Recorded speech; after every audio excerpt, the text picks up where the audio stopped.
Wala na po mga kapatid. Bakit?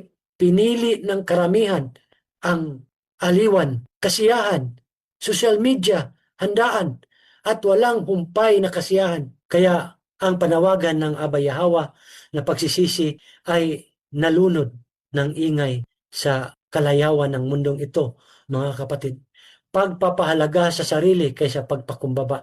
Ang kultura ngayon ay nagtuturo ng self-exaltation. Itaas ang sarili. Bigyan ng pansin ang sarili. Enjoy life. Minsan-minsan lang mga kapatid. Kumbaga, bigyan.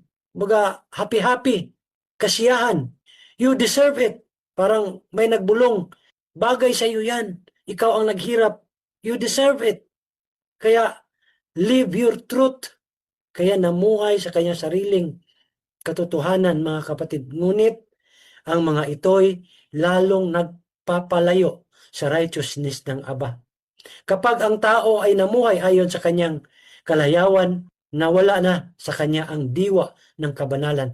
Ang puso ay unti-unti nang inanod sa lambak ng kasalanan, mga kapatid. Yun po ang mundo sa kasalukuyang panahon, mga kapatid. Kaya iilan lang po tayo na nakinig sa panawagan ng ating dakilang Abba Yahweh.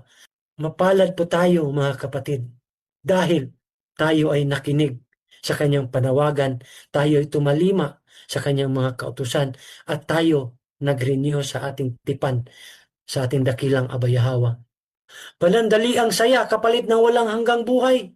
Tulad ng Jerusalem, mas pinili ng marami ang panandali ang ligaya kaysa ang walang hanggang kapayapaan at kaligtasan. Ang kasabihang kumain at uminom sapagkat bukas tayo'y mamamatay ay buhay na buhay sa ating henerasyon. Sa ngayon, mga kapatid, sa ating kasalukuyang henerasyon. Happy-happy, kain dito, kain doon, party dito, party doon. Andon, mga kapatid, ang kasiyahan dito, disco doon, disco dito, party doon, party dito. Yan po ang mangyayari, mga kapatid, sa mundong ito. Kapalit ng walang hanggang buhay na kaligtasan kasama ang ating Abba Yahweh. Relihiyon na walang pagsisisi. Marami ang may anyo ng pananampalataya, nagtuturo ng pagsamba. Iba't ibang uri ng relihiyon. Ngunit walang tunay na pagsisisi, mga kapatid. Walang pagluha, walang pagtangis sa kasalanan, walang pag-ayuno, walang pagbabago ng lakad. Baga ganun pa rin, masama pa rin kahit daming reliyon sa mundong ito. Hindi matuwid ang pamumuhay. Ito ang pagsamba na walang pagsunod, mga kapatid.